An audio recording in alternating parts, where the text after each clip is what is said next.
Es fascinante ver cómo la inteligencia humana a nivel negocio se supera todos los días. Todos los días es un poquito más. Empresas de ventas sin tener un solo producto son pioneras en ventas, valga la redundancia. A nivel turismo o transporte también pasa algo similar. Hay empresas que son top 1, esas que todos elegimos todos los días, o bien, dentro de los cuales trabajan más de uno de los que nos acompañan en Relatos de Punta Lara. Pero no tienen ni un solo colectivo, micro, avión o coche dentro de sus arcas. La situación laboral es más o menos así. Manejas tu coche o moto, por tu zona preferida, claro, la cantidad de tiempo que vos creas conveniente. La empresa pone el monto y al finalizar el viaje se quedará con un porcentaje de ese viaje, a modo de comisión, además del equipo de socios conductores. Para que el círculo comercial se cierre, la empresa dispone de clientes. Estos pueden ser empresas que necesitan una movilidad para llevar a personas o paquetes de un destino a otro. Clientes particulares que bajan la aplicación. Estos pondrán la ubicación actual y su destino, a dónde quieren ir, y pedirán el auto. El socio conductor lo aceptará e irá por el cliente. Negocio cerrado. La empresa entonces tiene una aplicación con cierta inteligencia artificial. Su flota de choferes que aportan sus autos, motos o el vehículo que dispongan y clientes. Estos son hombres, mujeres, niños y fantasmas. Séntate, puse la pava. Hay bizcochitos. Hoy en Relatos de Punta Lara, experiencias paranormales en Uber, Didi y algún que otro taxi. Y voces rotas por el río, ojos que no quieren ver. Algo acecha entre los juncos, no se sabe qué va a ser. Cada historia que escuchas no se borra con la aurora. Si entras ya no salís. Relatos de Punta Lara. Si entras ya no salís. Relatos de Punta Lara. Si entras ya no salís. Relatos de Punta Lara.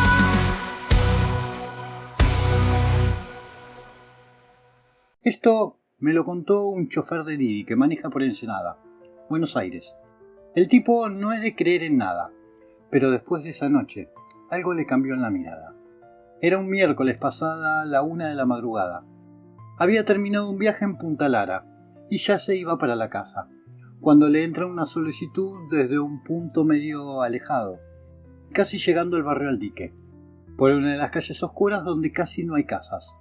Cuando llegó, no había nadie. Bajó el vidrio y gritó el nombre que figuraba en la app, Mariela. Nada. Apaga la música, mira por los espejos y ahí la ve. Una mujer flaquita, de pelo largo, parada a un costado de la calle. No la había visto llegar. Vestía todo de negro y no levantaba la cabeza. La mujer sube sin saludar y le dice con una voz muy bajita: a la curva del canal, por favor.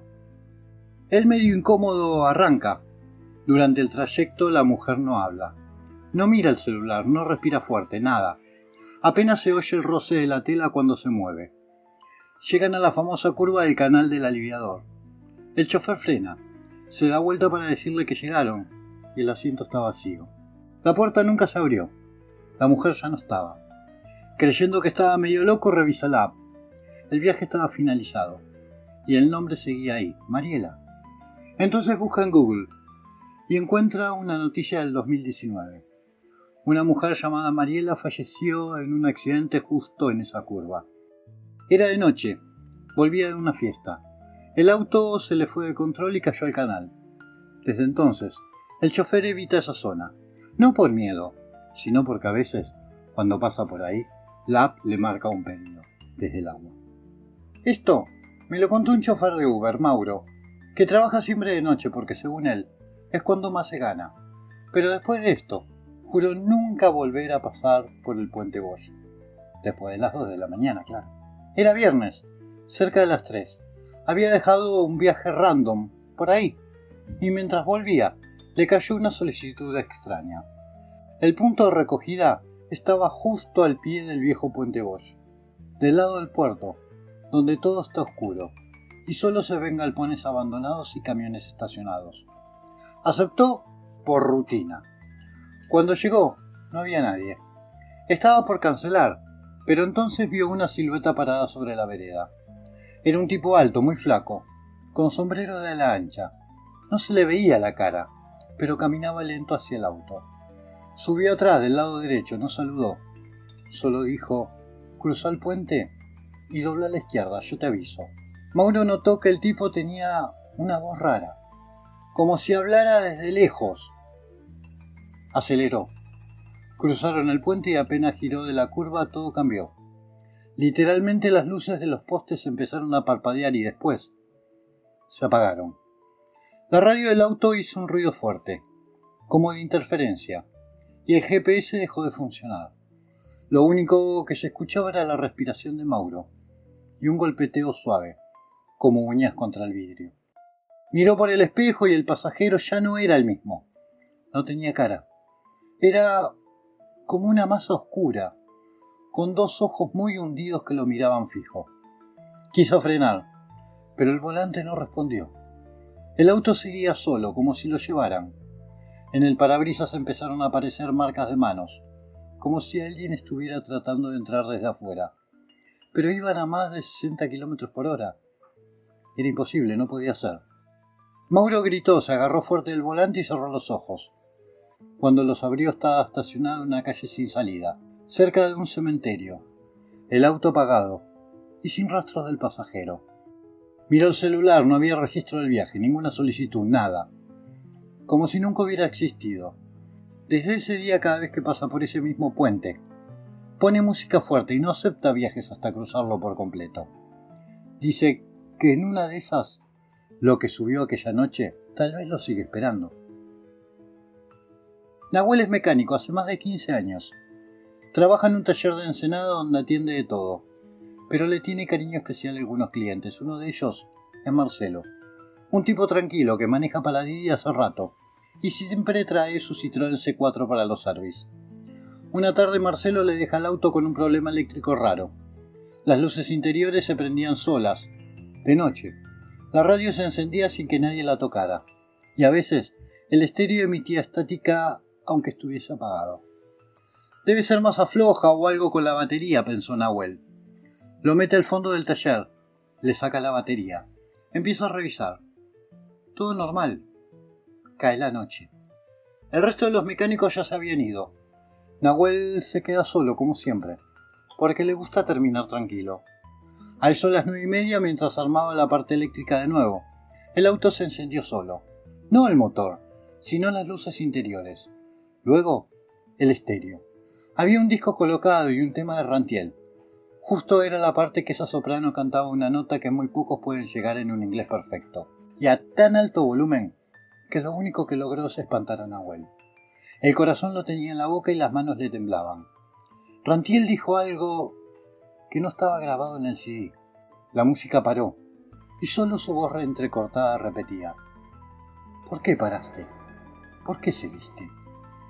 Era la voz de Rantiel, pero definitivamente no era ella quien lo decía. Y como dije, eso no era parte de la canción. Nahuel se quedó inmóvil. «Maldito seas», Marcelo gritó. «¿Con qué necesidad escuchar la música a ese volumen?».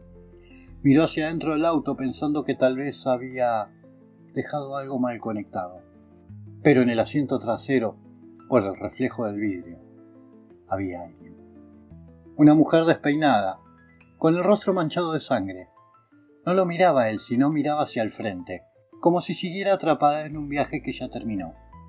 Nahuel retrocedió, tropezó con la caja de herramientas y se cayó al piso. Cuando se levantó, el auto estaba apagado. Las luces muertas. Silencio total. Solo un pequeño zumbido que le quedó dando vueltas por la cabeza del golpe que se pegó contra el piso. Al otro día le contó a Marcelo. Él se puso pálido y con los ojos desorbitados le contó: «Esa mujer se me subió una noche, cerca de la cervecería de 53 y 6. Me pidió que la lleve a la ruta 11 cuando deja de ser 122. Nunca llegó. En el viaje se bajó sola. O por lo menos eso es lo que creí. Desde entonces Nahuel no deja autos adentro del taller por la noche. Y Marcelo, bueno, cada tanto todavía le cuenta que al mirar por el espejo retrovisor, sigue viéndola. sentada atrás esperando que la lleven a terminar un viaje que nunca debió comenzar. Esto le pasó a Darío, un chofer de Cabify, que trabaja en Capital Federal. No era creyente ni supersticioso. Conocía cada calle, cada atajo, y siempre decía que lo único que le daba miedo en la madrugada eran los inspectores. Pero una noche de invierno, cerca de las 4 de la mañana, algo lo hizo cambiar rotundamente de opinión y para siempre. Avenida Callao. Vacío. Cuando él entra un viaje desde la esquina de Callao y Corrientes. Una zona iluminada con algunos bares cerrando y taxis esperando gente borracha. Nada fuera de lo normal. Frena en el punto, mira en el espejo y ve a un hombre de traje oscuro, parado al lado del poste. Alto, flaco, con la cabeza gacha. Darío toca bocina una vez.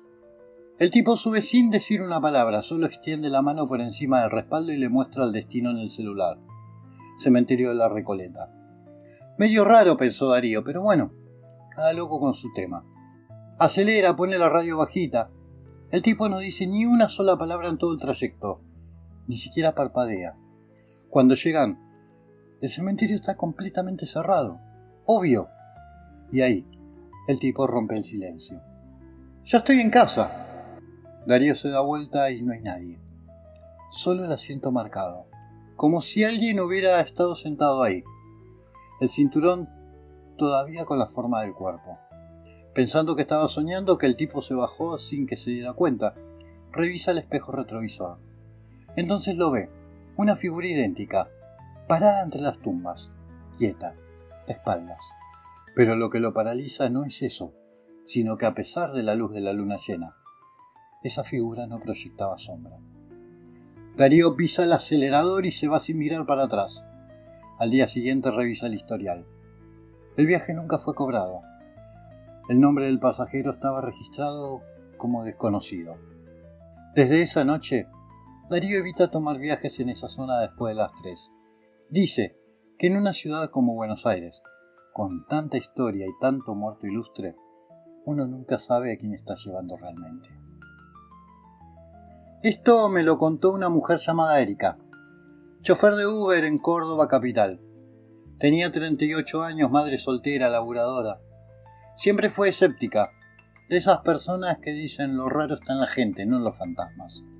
Pero lo que vivió una noche de verano, en las cercanías del Cerro de las Rosas, le hizo cuestionarse todo lo que pensaba. Era sábado, 2:15 de la madrugada. Venía de dejar un grupo en Nueva Córdoba y estaba por cerrar la aplicación para volver a casa. Pero justo antes de desconectarse, le entra un último viaje. Corto, desde una calle interna del cerro. La paga era buena, así que acepta. Cuando llega a la zona está muy tranquila. Casas lindas, árboles enormes y un silencio espeso. Frena frente a la dirección que le marca la app. No ve a nadie. Baja la ventanilla y dice en voz alta Rocío. Y ahí la ve. Una joven de unos 20 y pico. Vestida como si viniera de una fiesta. Vestido rojo, tacos, pelo largo y lacio. Pero tenía algo raro. Se movía muy despacio. Como si flotara. Y su mirada no parecía seguir nada. Subió sin saludar. Se sentó atrás, del lado derecho, y dijo con voz apagada: «Llévame a donde empieza la curva del camino al observatorio, por favor». Erika conocía la zona. Era un lugar medio apartado entre la ciudad y los cerros. Pero, sin hacer preguntas, arrancó. En el camino intentó romper el hielo. «¿Te olvidaste algo allá arriba o vas a una fiesta?» Silencio. Rocío no respondía. Solo miraba por la ventana y aunque afuera todo era oscuridad. Cuando llegaron al lugar indicado, Erika frenó. No había casas, de hecho no había nada. Solo pasto, y un cartel viejo y un sendero de tierra que se perdía entre los árboles. ¿Acá es?, preguntó. Y Rocío sin mirarla dijo: «Acá me tiraron». En ese momento un golpe seco se oyó en el baúl, como si algo se hubiera caído desde adentro. Erika se dio vuelta del golpe. Rocío ya no estaba. La puerta nunca se abrió. El asiento estaba vacío, pero la puerta tenía una marca de mano roja, como si alguien la hubiera tocado desde adentro, pero con sangre. Asustada, Erika bajó del auto, revisó el baúl. Todo normal, estaba vacío, nada raro. Pero cuando cerró la tapa y volvió al asiento del conductor, su celular vibró. Notificación de Uber. Gracias por llevarme. Nunca hubiese podido volver sola. Rocío. Al otro día Erika fue a una comisaría de la zona a contar lo que vivió, pensando que había sido una especie de broma macabra. Pero el oficial que la atendió se puso pálido al escuchar el nombre. Hace años una chica llamada Rocío fue asesinada y arrojada por ese camino. La tiraron cerca del observatorio. Nunca se encontró su cuerpo, solo los zapatos y un vestido rojo. Desde entonces Erika solo acepta viajes hasta la medianoche. Y si alguien se sube en silencio, siempre revisa 2 veces por el espejo para asegurarse que realmente esté ahí. Esta es la historia de Elías, un chofer que tuve el gusto de conocer. El loco trabaja con una app regional de Chiloé, Chile. Tiene su camioneta adaptada para pasajeros y labura sobre todo de noche. Entre Castro, Daicahue y algunos sectores más rurales. Me lo dijo así, sin vueltas. Aquí no hace falta creer en brujas, che. Basta con manejarse solo después de las 11. Una noche de lluvia pasada la 1, Elías recibe una solicitud extraña. No era de Uber ni Cabify. Era de una app local que a veces usan los turistas. Y la solicitud venía desde un camino rural, a unos 4 kilómetros de Chonchi. Lo raro, no era solo el lugar, una zona sin señal, casi sin casas, sino que la ubicación estaba justo al borde de un bosque viejo, donde dicen que nadie entra de noche. Pero Elías acepta. Está curtido. Toma su abrigo, prende una radio AM de fondo y sale. El camino estaba lleno de barro, niebla densa. Solo veía lo que iluminaban los faros. Cuando llegó al punto exacto, frena. No había casas, solo una tranquera rota y árboles que crujían con el viento. Iba a cancelar el viaje cuando alguien aparece del bosque. Un hombre alto, con poncho oscuro, la cara cubierta por la sombra del sombrero. No parecía mojado. Subió en silencio y le dijo con acento pausado: a la playa de Linao, sin desvíos. Elías arranca. No quiso hablarle. Había algo en ese hombre que lo ponía incómodo. En el espejo veía solo su silueta, ni los ojos. Cuando llegaron cerca del mar, el hombre dijo: detente aquí. Bajó caminando hacia la orilla, pero no caminaba normal. El sonido era raro, como si arrastrara algo. En un momento Elías notó que el agua del mar empezó a brillar, como si algo se moviera debajo. El hombre se agachó, y del agua emergió una figura imposible de describir. Era enorme, con piel brillante, un solo cuerno curvado y ojos de animal herido. El camagüeto, pensó Elías. El camagüeto es una criatura de leyenda que nadie había visto. Solo se cuentan en cuentos. El hombre lo montó y ambos desaparecieron en la bruma marina. Elías no supo cuánto tiempo estuvo ahí, literalmente paralizado. Cuando volvió en sí, la radio sonaba con interferencia. El motor de la camioneta estaba apagado y su celular no tenía registro del viaje. Pero en la guantera había algo. Una moneda de cobre antigua con un símbolo tallado y al lado un mechón de pelo verde, húmedo.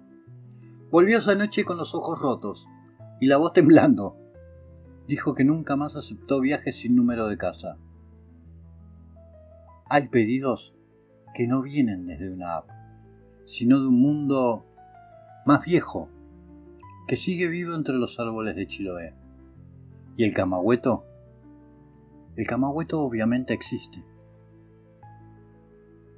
Esta historia me la contó directamente a mí Guille. En realidad no se llama Guille, pero me pidió que le cambiara de nombre. Así que acá va. Guille es un chofer mendocino que labura con Uber y a veces con Didi. Tipo tranquilo, tomador de mate, cero chamullo. Me lo cruzo cada tanto cuando paso por allá.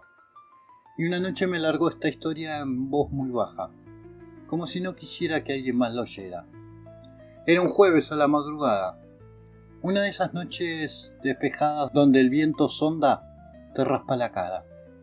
Venía por la ruta provincial 52, cerca del acceso sur, haciendo su último viaje de la noche. Un muchacho que había salido de una reunión en Luján de Cuyo y pedía que lo dejen en Las Heras. Cuando lo deja, la app le marca un nuevo viaje, pero lo extraño es que aparece sin nombre del pasajero ni dirección exacta, solo en un punto marcado en un camino rural, llamado el Desvío Viejo. Guille dudó, pero la tarifa era altísima y ya estaba cerca.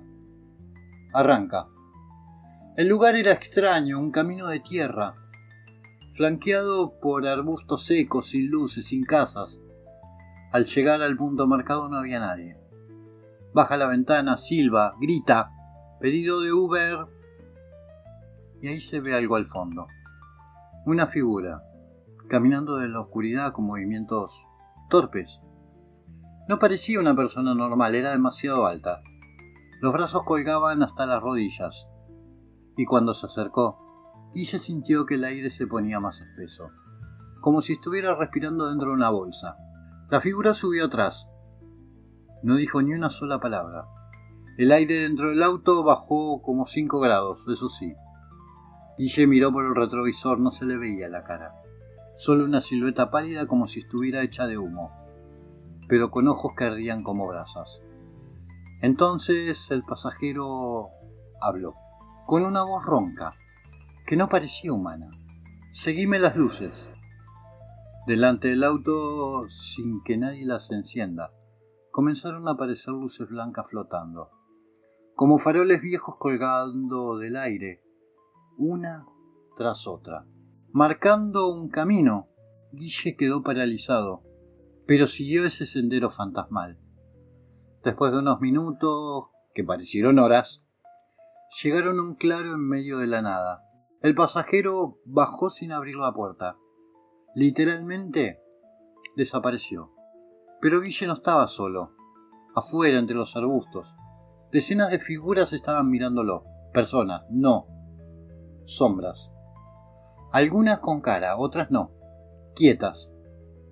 Se limitaban a observar, como si hubieran estado esperando a que él trajera a ese ser. Entonces las luces se apagaron todas al mismo tiempo. Oscuridad total. El motor murió. Y el celular quedó sin batería aunque estaba cargado. Volvió caminando, con el corazón golpeando como un tambor, hasta que vio pasar un patrullero y lo rescataron. Dijo que se había desorientado, que se le apagó el auto. No contó nada más. Pero cada tanto, cuando alguien menciona el Desvío Viejo, Guille cambia de tema o se le pone la piel de gallina. Dicen que las luces a veces vuelven a aparecer, que hay caminos en Mendoza que no están en el mapa, sino en otra cosa. Y que esa noche, en Uber, viajó algo que no era humano. Esta historia me la contó Marisa, una chofer de Uber que vive en San Salvador de Jujuy, pero cada tanto hace viajes largos hacia Tilcara, Humahuaca o Pumamarca, cuando algún turista la contrata para trasladarse de noche. Le gusta manejar por la quebrada cuando no hay tráfico, aunque según ella, hay rutas que no se deben tocar después de las 12. Una madrugada de marzo, después de dejar a una pareja en Tilcara, Marisa decidió tomar un atajo para volver. No era una ruta oficial, sino un camino de tierra que serpentea entre cerros y cactus gigantes. Ella ya lo conocía y lo había hecho varias veces, aunque todos en la zona decían que a partir de cierta hora ese sendero se cierra solo. Iba escuchando música bajita, con las ventanillas abiertas para refrescarse. En un momento, entre los faros, ve algo pequeño sentado al costado del camino.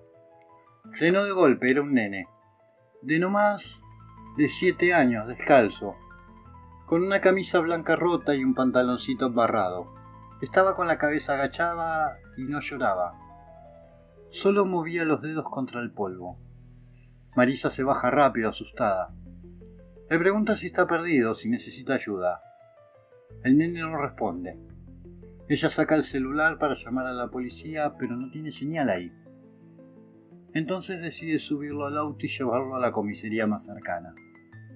Lo sienta en el asiento de atrás. El nene sigue sin decir una palabra. A los pocos minutos de andar, Marisa empieza a sentir un olor raro, tierra húmeda, vieja. Como si el auto estuviera dentro de una tumba. Mira por el espejo retrovisor y el nene ya no está mojado ni embarrado. Está seco, con la ropa limpia. Y la piel tiene un color raro, grisáceo. Intenta hablarle, pero el nene solo mueve los labios sin emitir sonido. En el mismo momento el estéreo se apaga. Luego el tablero del auto comienza a parpadear y la pantalla del GPS muestra un solo mensaje. No debiste levantarme. Marisa pisa el freno, se da vuelta y el asiento está vacío. Solo hay una pequeña cruz de madera sucia, con un nombre tallado a mano. Matías Ezequiel, 2011-2017. Ella grita, abre la puerta y sale corriendo dejando el auto encendido. Cuando vuelve por ayuda 1 hora después, el auto está apagado, pero con el motor frío. Nadie lo había tocado. En el asiento trasero seguía la cruz. Nadie supo explicar cómo llegó ahí. Años más tarde Marisa sigue trabajando como chofer, pero jamás vuelve a ese camino. Dice que en esa zona los muertos no están del todo muertos, y que algunos, como ese nene, sigue esperando que alguien lo levante para volver a casa. Esto me lo contó Lucas, un chofer de Uber de Mar del Plata que trabaja todo el año, incluso en pleno invierno. Sabe que cuando bajan los turistas suben las rarezas, y una noche fría de julio le tocó una de esas que no se olvidan más. Eran las 2 de la madrugada aproximadamente. Venía de llevar a 2 chicas al barrio Constitución y estaba por cerrar la app. Ya no había casi nadie en las calles, solo los barrenderos y aún que otro delivery despistado. Pero justo le entró un viaje. Punto de salida: zona del Espigón 3, cerca de Torreón del Monje. Un lugar que durante el día es turístico, pero de noche es otra cosa. Oscuro, ventoso, desolado. Aún así Lucas acepta, por costumbre, cuando llega. Ve a una mujer parada, sola, al borde de la rambla, mirando el mar. Llevaba un tapado largo, oscuro. El pelo lo tenía suelto. No parecía moverse, ni siquiera por el viento helado. Se acerca despacio, baja el vidrio. ¿Pediste Uber? La mujer gira la cabeza muy lentamente y asiente. No dice ni una palabra, sube al asiento trasero, cierra la puerta con suavidad y muestra la dirección en su celular. Barrio El Far, al sur de la ciudad. Durante el trayecto, Lucas intenta charlar. Lindo el mar de noche, ¿no? Nada. Ella seguía mirando por la ventana. Cuando entraron en una zona más boscosa cerca del faro, empezó a oler algo raro dentro del auto, como algas podridas. Lucas abre un poquito la ventanilla. En ese momento, la radio, que estaba apagada, se enciende sola y suena una canción muy antigua, como de los años 30, con una voz femenina que canta en un idioma vaya uno a saber cuál. Lucas apaga la radio, pero vuelve a encenderse. Toca el botón de nuevo para apagarlo, pero no responde. Mira por el espejo y ahí la ve. La mujer está llorando, pero no de forma normal. Sus ojos sangran, gotas gruesas le bajan por las mejillas, pero ella sigue sin emitir sonido alguno. Frena de golpe, se da vuelta, el asiento está vacío. Lo único que queda es una prenda mojada, como una bufanda o un pañuelo empapado con agua salada, pero no hay marca de que nadie se haya bajado. El auto está cerrado y las puertas jamás se abrieron. Lucas queda paralizado. Al otro día busca información y encuentra algo en una nota vieja del diario local. Una mujer desaparecida hace 10 años. Última vez vista, Espigón 3, sola, de noche. El mar se la tragó y nunca devolvió el cuerpo. Desde entonces algunos pescadores aseguran haber visto su silueta parada sobre las piedras. Mira al agua, espera algo o alguien. Lucas todavía sigue manejando, pero cuando algún viaje le marca el espigón, cancela sin pensarlo. Dice que esa mujer no quería irse. Esa mujer quería volver. Y a Mar del Plata, no siempre el que sube a tu auto está vivo. A veces, solo está intentando cruzar una última vez, antes de volver al fondo del mar. Si llegaste hasta acá, seguro el video te está gustando. Resulta que YouTube aún no me deja monetizar mis videos porque el canal aún es muy joven. Te voy a dejar mi alias en pantalla, en descripción y en el primer comentario, para que si podéis y te nace ayudar al canal, lo hagas. Tu colaboración será destinada a la compra de nuevos equipos para mejorar la calidad de los videos. Desde ya muchas gracias. Continuamos. Esto me lo contó Natalia, una chofer de Didi Rosario. Empezó a manejar después de separarse, más por necesidad que por gusto. Pero le agarró el ritmo. Siempre trabajaba de noche porque decía que había menos tráfico, menos drama y mejores propinas, hasta que una madrugada de septiembre cerca del río vivió algo que le hizo cambiar toda su rutina. Era viernes, 2:40 de la madrugada. Había dejado unos chicos en Pichincha y ya estaba pensando en volver a casa. Le entra un viaje desde la zona portuaria, cerca del Galpón 12, un área medio olvidada, con calles vacías y pocos postes de luz. Natalia duda, pero acepta. Cuando llega al punto no hay nadie. Solo un galpón cerrado, una bicicleta tirada al piso y una bruma que cubría todo como un velo. Iba a cancelar el viaje cuando ve a un hombre parado en la esquina. Al lado, un contenedor oxidado. Estaba quieto, con la cabeza agacha y una mano dentro del bolsillo. No tenía mochila ni celular, solo un saco viejo raído. Natalia baja el vidrio. ¿Pediste Didi? El hombre levanta la cabeza lentamente y asiente. Sube atrás sin celular. Cuando lo ve por el retrovisor algo no cierra. Tenía la piel grisácea y los ojos completamente oscuros como dos pozos. Llévame a la curva donde el tren choca con el río, le dice. Natalia se queda helada. Esa zona no es conocida por tener una parada, pero arranca igual, siguiendo la ruta que él le indica. A medida que se acercan, la niebla se hace cada vez más densa. Los postes de luz empiezan a parpadear. El aire dentro del auto huele a metal oxidado. Cuando llegan al lugar, hay un viejo desvío ferroviario abandonado que termina abruptamente sobre el río. Las vías, oxidadas, están torcidas como si algo las hubiese forzado hacia el agua.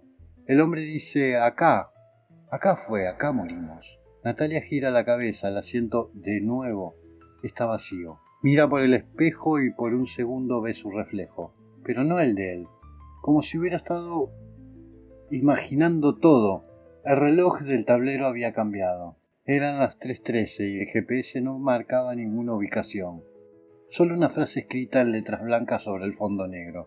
Lo que muere en la curva sigue viajando. El celular se reinicia solo. El auto se apaga. Cuando logra volver a encenderlo ya está amaneciendo. Natalia se aleja sin mirar para atrás. Tiempo después investigó. En 1998 un tren de carga descarriló en esa misma curva. Cayó al río.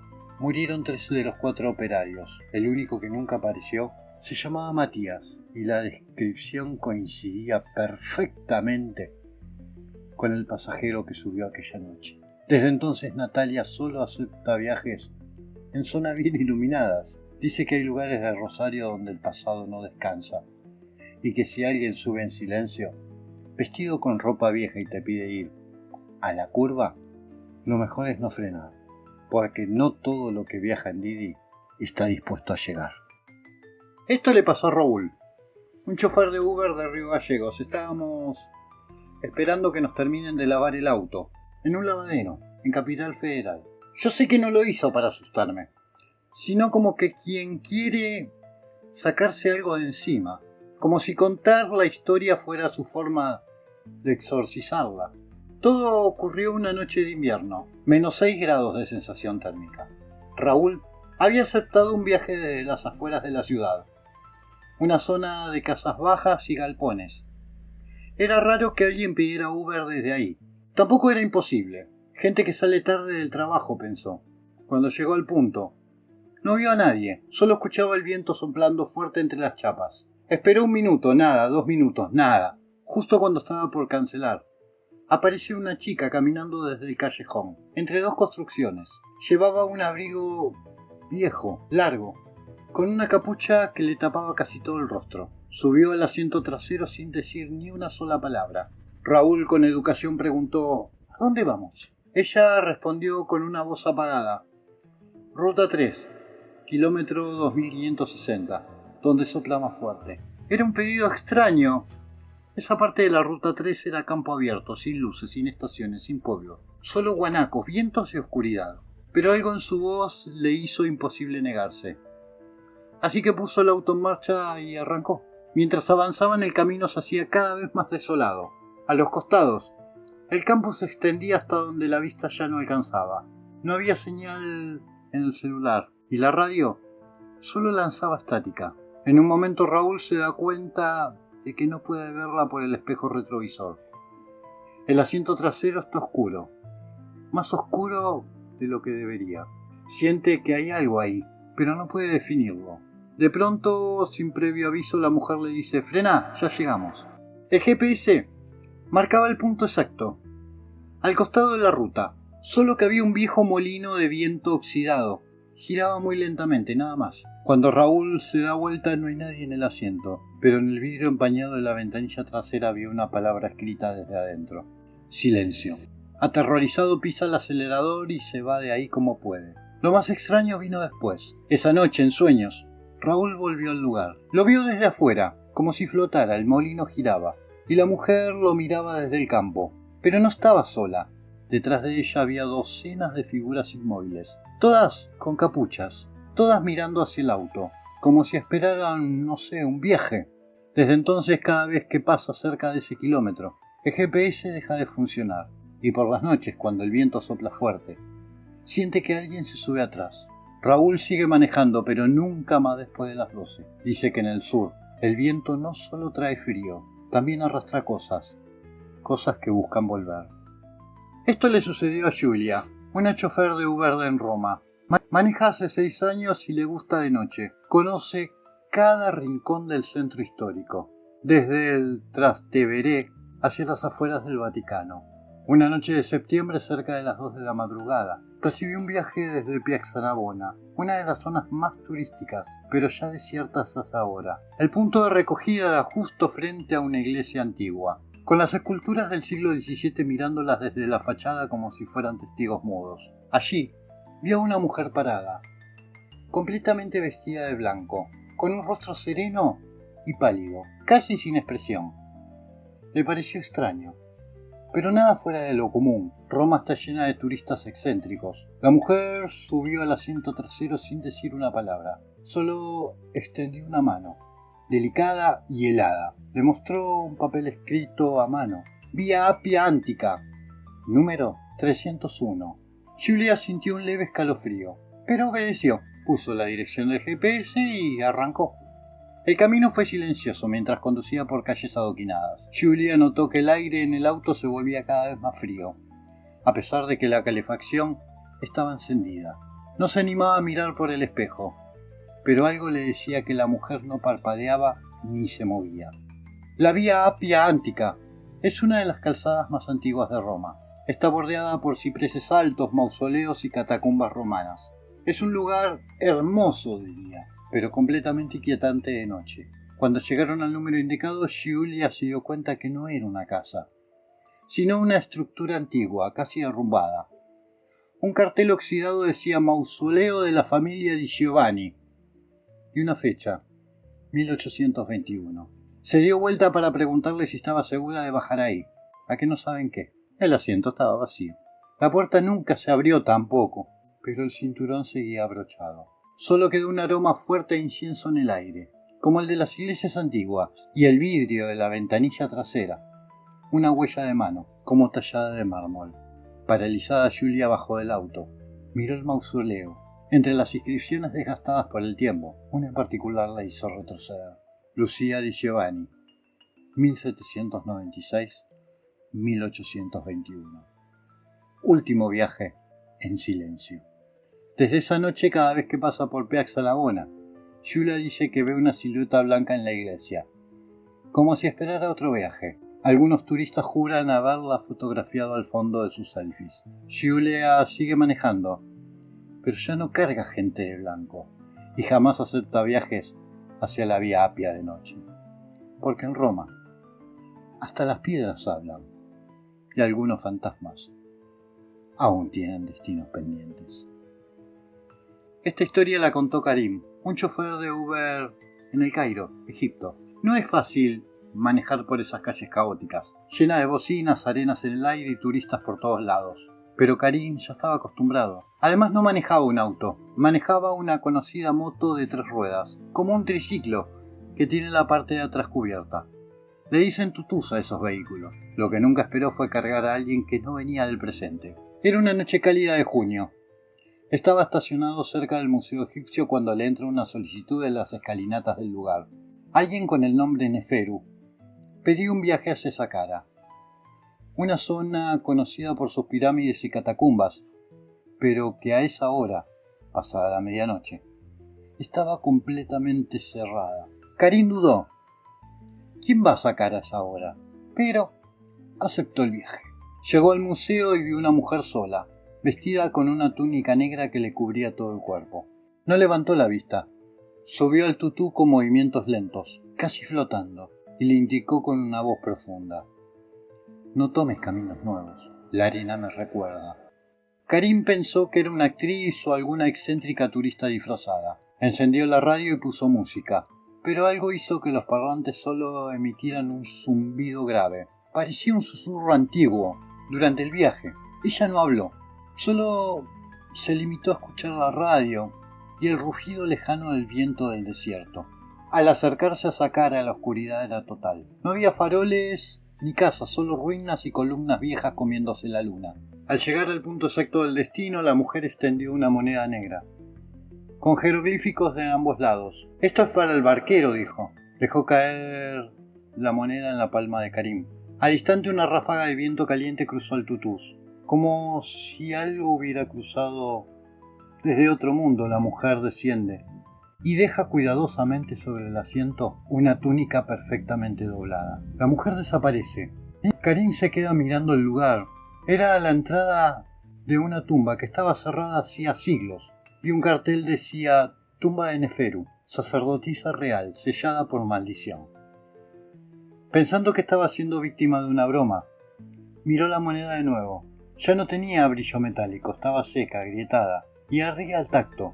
Esa noche, al volver a casa, encontró grabado en el asiento trasero del tutús un jeroglífico. Lo llevó un profesor universitario que, al traducirlo, palideció. Decía: ahora tú llevas la maldición. Desde entonces, y cada tanto, la app de Uber le muestra un nuevo viaje, con el mismo nombre, Neferu, siempre desde museos, sitios arqueológicos o cerca de ríos secos. Karim ya no acepta viajes de madrugada, porque aprendió que en Egipto los muertos no olvidan sus caminos, y si los llevas, también te llevan a vos. Esta historia me la compartió Takeshi, un chofer de Uber que trabaja desde hace 5 años en Kioto. Nunca había creído en lo sobrenatural, pero aquella madrugada de abril lo cambió todo. Kioto estaba envuelta en niebla. Eran casi las 3 a.m. cuando le llegó un pedido desde Higashiyama, el barrio antiguo lleno de templos y callejones empedrados. El destino: un lugar a las afueras de la ciudad, un bosque cercano al santuario Adashino Nembutsushi, conocido por honrar almas olvidadas. No era una zona común para viajes nocturnos. Cuando llegó la vio. Era una mujer de cabello largo, vestida con un kimono blanco y rojo, la combinación típica de las sacerdotisas sintoístas. No tenía paraguas y aunque llovía suave, su ropa parecía completamente seca. Subió sin mirarlo, se sentó en silencio y dijo con voz monótona: al bosque de las camelias, debo volver. Takeshi pensó que era una sacerdotisa que estaba terminando algún ritual. Intentó charlar. Ella no respondió. Solo miraba por la ventana, repitiendo en voz baja una frase en japonés antiguo. Algo como un rezo o una maldición, no sé. A mitad de camino el auto comenzó a oler a flores marchitas. El GPS empezó a fallar y marcaba el auto girando en círculos. Aunque iban en línea recta, las luces del panel parpadeaban. Entonces ella ahí fue cuando habló. Aquí juró que me amaría por siempre. Aquí me dejó de sangrar. Takeshi sintió un frío que le recorrió el cuerpo. Miró por el retrovisor.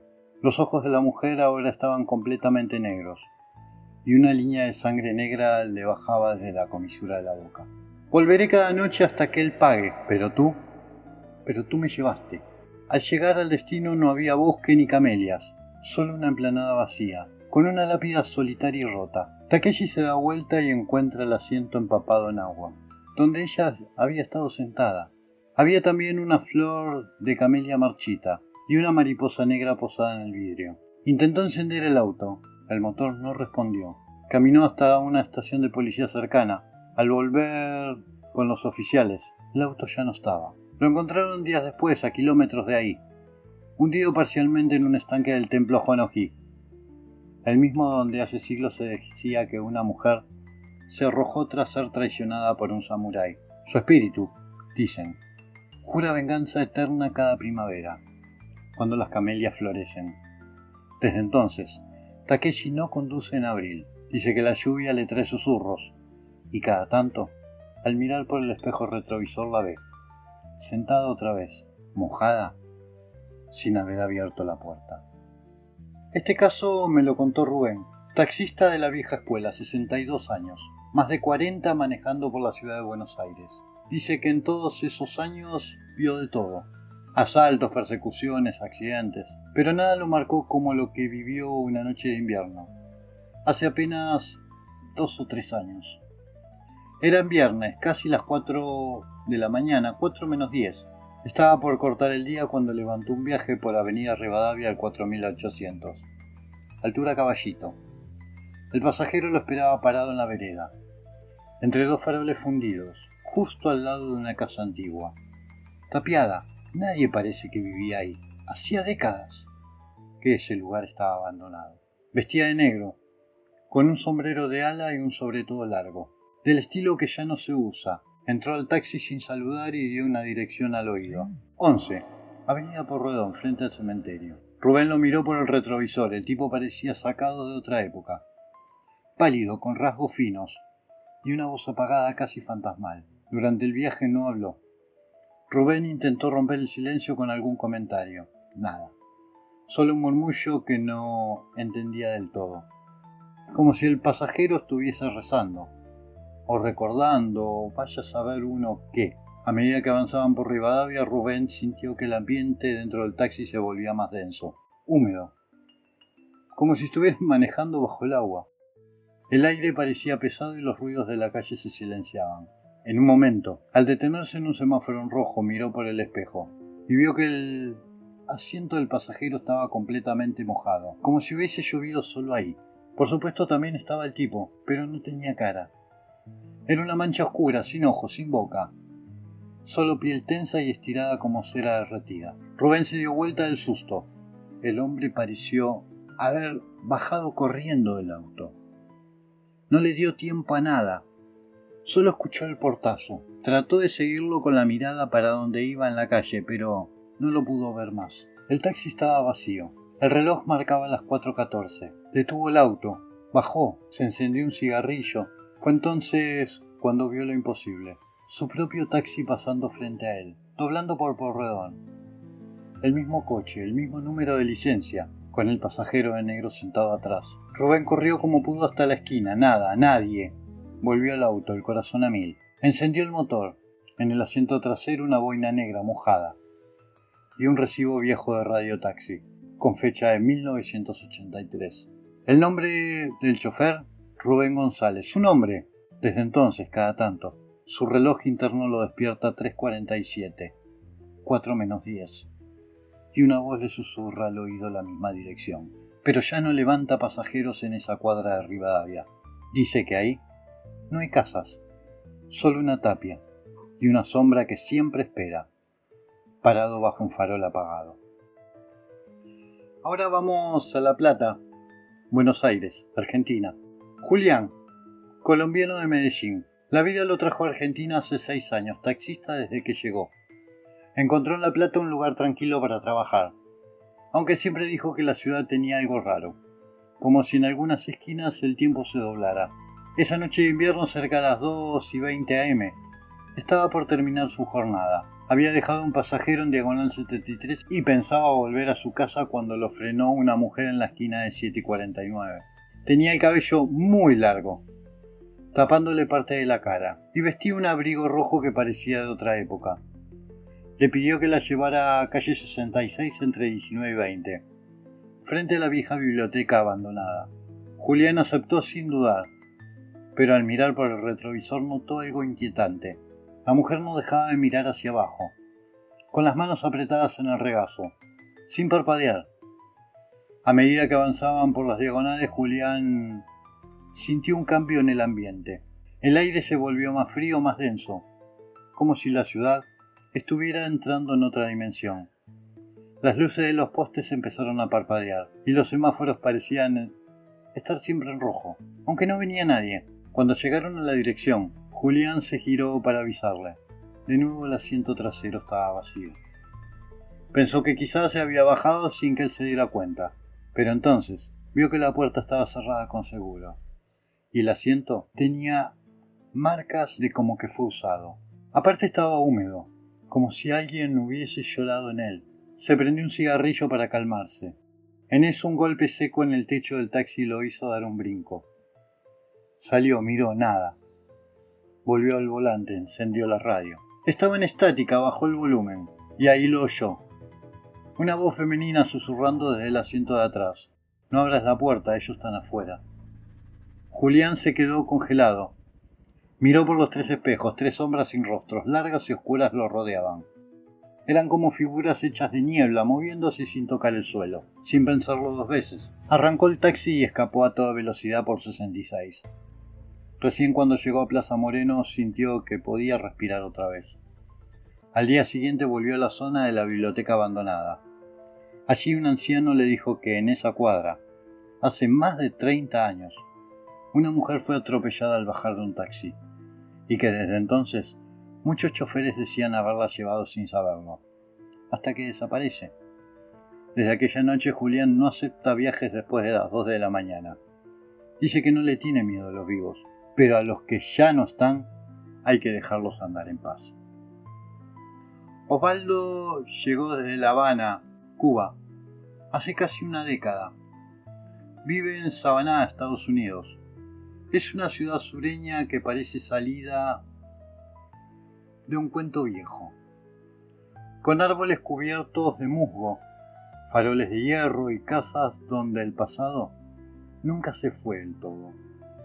Trabaja de chofer de Uber, pero no es un hombre común. Osvaldo es santero, hijo de Leguá, ve cosas, siente cosas, y aquella madrugada de abril supo que algo estaba mal desde que el viaje le apareció en el celular. Pick up, Lafayette Square, 3 o'clock a.m.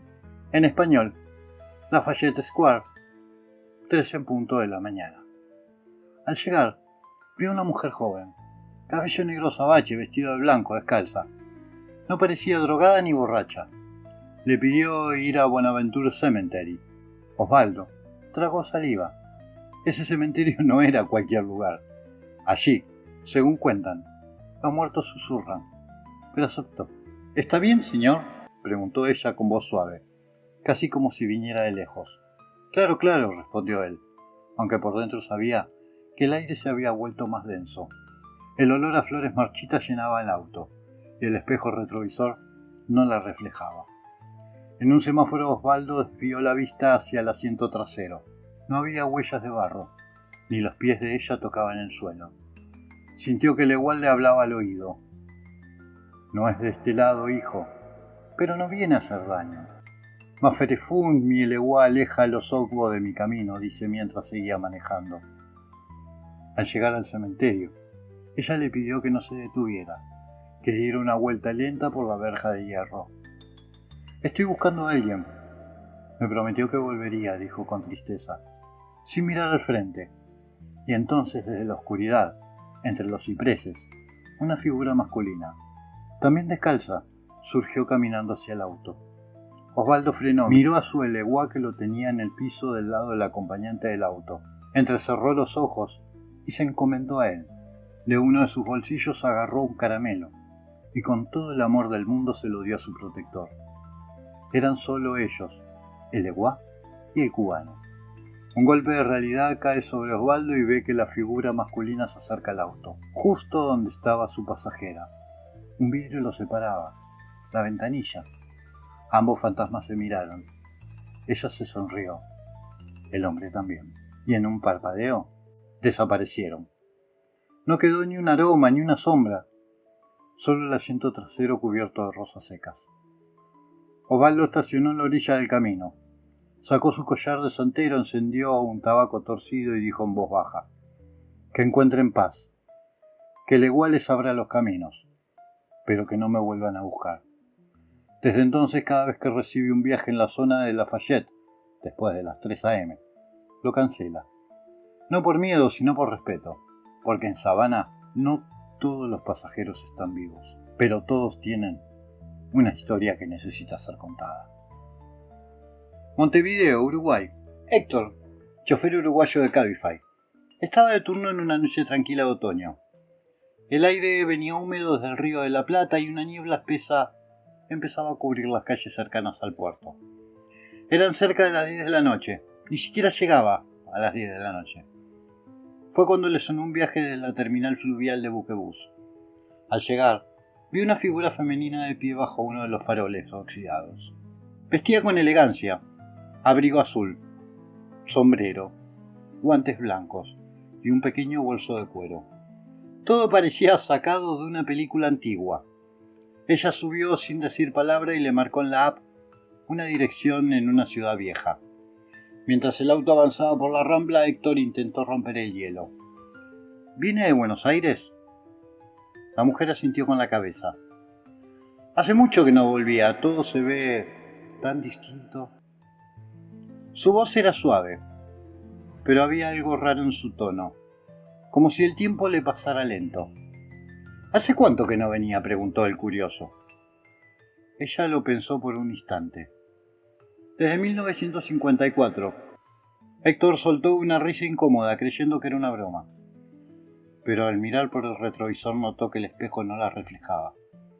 Pensó que era la niebla, o el sueño, o el frío, o alguna forma tonta de justificarlo. Al pasar por la Rambla Francia, ella le pidió que bajara la velocidad. Ahí fue la última vez que lo vi. Me dijo que volvía en 3 días. No volvió nunca más. ¿Quién?, preguntó Héctor sin saber si estaba conversando o asistiendo a un desahogo. Ella no respondió. Solo miraba el río, y en sus ojos había lágrimas. Me quedé esperándolo con este abrigo, todas las noches en el mismo lugar. Finalmente llegaron a la dirección, una casona antigua, abandonada, con las ventanas tapiadas y un cartel oxidado que decía demolición pendiente. Héctor se dio vuelta para cobrar el viaje. El asiento trasero estaba vacío. No había sonido de puerta ni peso al bajarse. Nada. Solo un guante blanco dejado sobre la tapicería. Héctor se bajó del auto, temblando, golpeó la puerta de una casa vecina, la del lado, la de la derecha. Una señora mayor salió. Desconfiada por la hora, claro. ¿La casa de al lado está ocupada?, preguntó él. La mujer lo miró bastante raro. No, mijo. Esa casa está cerrada hace décadas. ¿Vivía alguien ahí?, insistió. Vivía una muchacha, modista. Se llamaba Marina. Lo esperó a su novio, que se fue a Buenos Aires en ferry. El barco nunca regresó. Hubo una explosión en el río. Cuentan que ella se vistió con su mejor ropa y lo fue a esperar todas las noches, hasta que se tiró al agua. Esa noche Héctor dejó el trabajo y fue directo a su casa. No contó nada hasta semanas después, cuando otro chofer juró que una mujer vestida de azul marino le pidió que la llevara a la misma casona. Por supuesto, también desapareció al llegar. Desde entonces, en Montevideo, dicen que si manejás cerca del puerto, tipo 10 de la noche, y una mujer con sombrero te pide subir, mejor no pares. Bariloche, Argentina. Ramiro es taxista hace más de 20 años en San Carlos de Bariloche. Conoce cada curva, cada sendero, cada rincón oculto detrás de los cerros. Pero esa noche de otoño, cuando manejaba hacia el centro, después de un turno largo, todo cambió para él. Eran 11:45 de la noche, no llegaba a las 12, cuando le apareció un pedido cerca de la ruta que atraviesa el túnel Cuesta del Ternero. Un paso entre dos lagos que siempre fue escenario de leyendas y accidentes inexplicables. Al entrar en el túnel, mientras la oscuridad lo envolvía, Ramiro sintió un cambio en el aire, una mezcla entre humedad y algo más, un aroma extraño, como madera quemada o humo apagado. De repente escuchó una risa infantil detrás. Suave pero persistente, giró el cuello con cuidado y vio una niña pequeña, con el pelo rubio, ojos grandes y brillantes. Vestía un vestido antiguo, algo desgastado, y estaba sentada en el asiento trasero. ¿Querés que te lleve a casa?, le preguntó Ramiro aún incrédulo. La niña asintió y le tendió una flor marchita, con pétalos secos, casi negros. Ramiro encendió las luces internas y mientras manejaba notó que la temperatura bajaba de golpe. La radio comenzó a emitir estática y ruidos lejanos como susurros. «Me llamo Sofía», dijo la niña con voz dulce. «Me perdí en el camino. Tengo que llegar a casa antes de que se apague la luz». El taxi salió del túnel, pero la niña no dijo dónde vivía. Ramiro intentó conversar, pero solo recibió un silencio pesado. En un cruce cerca de la catedral de Bariloche, la niña desapareció. Solo quedó un rastro de perfume a madera quemada y el asiento trasero impregnado con el olor a quemado, que Ramiro aún siente. Al día siguiente Ramiro preguntó en el barrio y supo de una niña que años atrás había muerto en un incendio cerca del túnel, justo antes de llegar a su casa. Desde esa noche, Ramiro no vuelve a tomar viajes cerca del túnel Cuesta del Ternero de noche. Sabe que Sofía sigue esperando, perdida en la oscuridad, con su flor marchita y su risa que hiela la sangre. Pasamos por 19 historias más que fascinantes. Por supuesto que hay más. Si te gustaron, hacémelo saber en los comentarios. Si el video te gustó, me honraría un me gusta. Si podés, suscríbete y activa la campana si YouTube te avisa de un nuevo video. Hasta la próxima.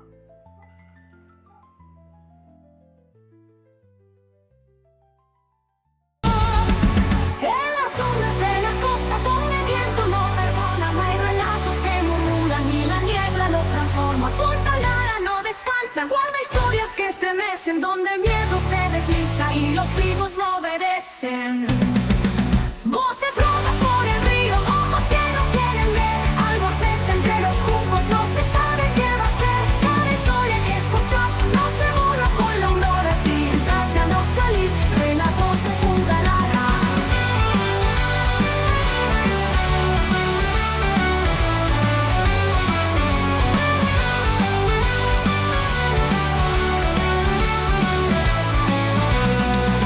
En las sombras de la costa donde el viento no perdona, hay relatos que murmuran y la niebla los transforma. Punta Lara no descansa, guarda historias que estremecen, donde el miedo se desliza y los vivos no obedecen.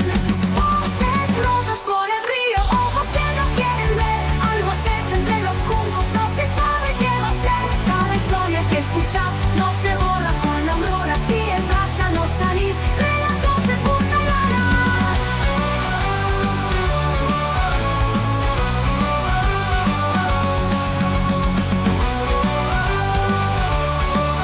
Si entras ya no salís. Relatos de Punta Lara.